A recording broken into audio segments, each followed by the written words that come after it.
4월 11일 오늘의 말씀은 민수기 11장 18절에서 35절입니다.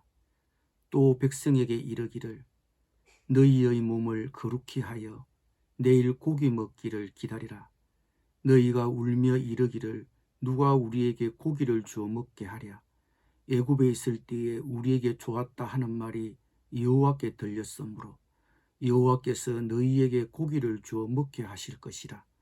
하루나 이틀이나 닷새나 열흘이나 20날만 먹을 뿐 아니라 냄새도 싫어하기까지 한 달 동안 먹게 하시리니 이는 너희가 너희 중에 계시는 여호와를 멸시하고 그 앞에서 울며 이르기를 우리가 어찌하여 애굽에서 나왔던가 함이라 하라.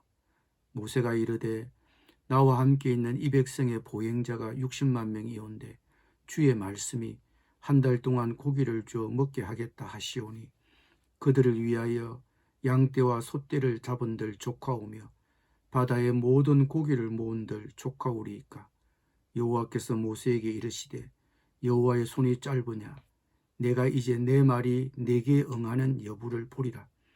모세가 나가서 여호와의 말씀을 백성에게 알리고 백성의 장로 70인을 모아 장막에 둘러 세우매 여호와께서 구름 가운데 강림하사 모세에게 말씀하시고 그에게 임한 영을 70장로에게도 임하게 하시니 영이 임하신 때에 그들이 예언을 하다가 다시는 하지 아니하였더라. 그 기명된 자 중 엘다시라 하는 자와 메다시라 하는 자 두 사람이 진영에 머물고 장막에 나아가지 아니하였으나 그들에게도 영이 임하였으므로 진영에서 예언한지라. 한 소년이 달려와서 모세에게 전하여 이르되 엘닷과 메닷이 진중에서 예언하나이다 하매 택한 자 중 한 사람 곧 모세를 섬기는 눈의 아들 요수아가 말하여 이르되 내 주 모세여 그들을 말리소서. 모세가 그에게 이르되 내가 나를 두고 쉬게 하느냐. 여호와께서 그의 영을 그의 모든 백성에게 주사 다 선지자가 되게 하시기를 원하노라. 모세와 이스라엘 장로들이 진중으로 돌아왔더라. 바람이 여호와에게서 나와 바다에서부터 메추라기를 몰아 진영 곁 이쪽 저쪽 곧 진영 사방으로 각기 하룻길 되는 지면 위 2규빗쯤에 내리게 한지라. 백성이 일어나 그날 종일 종야와 그 이튿날 종일토록 메추라기를 모으니 적게 모은 자도 10호밀이라.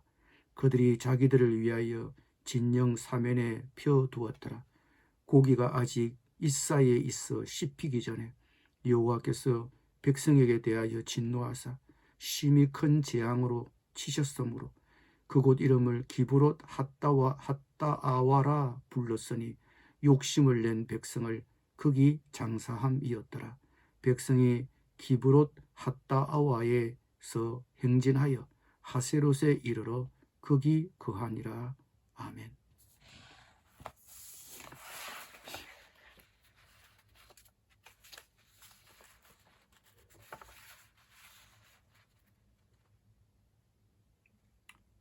메추라기는 봄에 시내반도 위를 넘어서 북쪽으로 이동합니다. 그리고 가을에 돌아옵니다. 이전 해에도 이스라엘 백성은 어느 정도 메추라기 고기를 먹었습니다. 하지만 메추라기 고기는 일상적으로 먹는 것은 아니었습니다. 그런데 지금 애굽을 떠난 지 두 번째 해 민수기 11장의 이 당시에는 메추라기가 무수히 많이 날아왔습니다. 이스라엘 백성은 어마어마한 분량의 메추라기를 잡을 수 있었습니다. 바람이 여호와에게서 나와 바다에서부터 메추라기를 몰아 진영 곁 이쪽 저쪽 곧 진영 사방으로 각기 하룻길 되는 지면이 2규빗쯤에 내렸습니다. 메추라기가 땅 위에 약 90cm나 쌓였습니다. 백성이 일어나 그날 종일 종야와 그 이튿날 종일토록 메추라기를 모으니 적게 모은 자도 10호멜이었습니다. 10호멜이란 리터 단위로 환산하면 약 2200리터나 되는 분량이었습니다. 메추라기를 엄청나게 모은 것입니다. 하나님이 이스라엘 백성들에게 고기를 풍족하게 주시고 먹게 하셨습니다. 겉으로 볼 때는 하나님이 이스라엘 백성들의 불평과 원망에 양보하신 것처럼 보입니다. 하지만 사실은 이스라엘 백성을 징계하셨습니다. 고기가 아직 이사에 있어 씹히기 전에 여호와께서 백성에게 대하여 진노하사 심히 큰 재앙으로 치셨으므로 그곳 이름을 기브롯 핫다아와라 불렀습니다. 하나님이 내린 이 큰 재앙으로 많은 사람들이 죽임을 당했습니다. 기브롯 핫다아와, 무덤을 만들고 탐욕의 무덤들이라고 불렀습니다.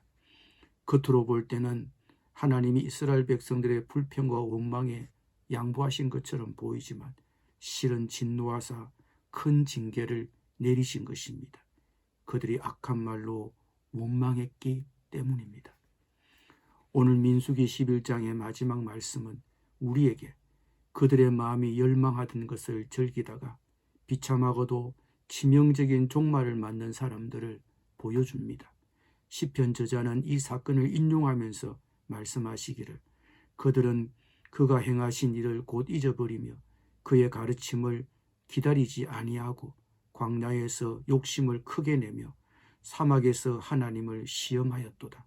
그러므로 여호와께서는 그들이 요구한 것을 그들에게 주셨을지라도 그들의 영혼은 쇠약하게 하셨도다고 하셨습니다.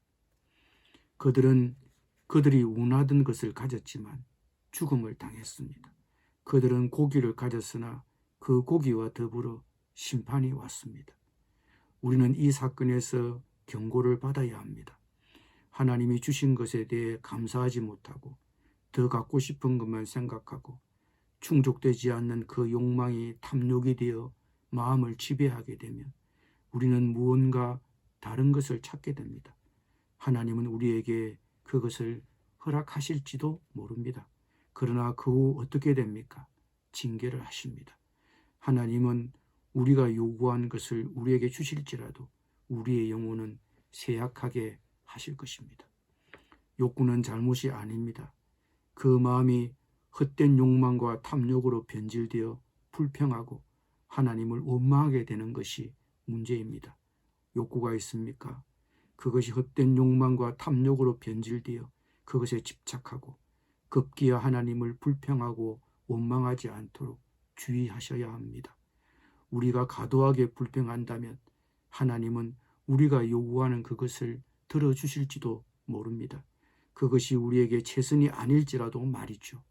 그러나 과도히 불평하거나 원망하지 마셔야 합니다.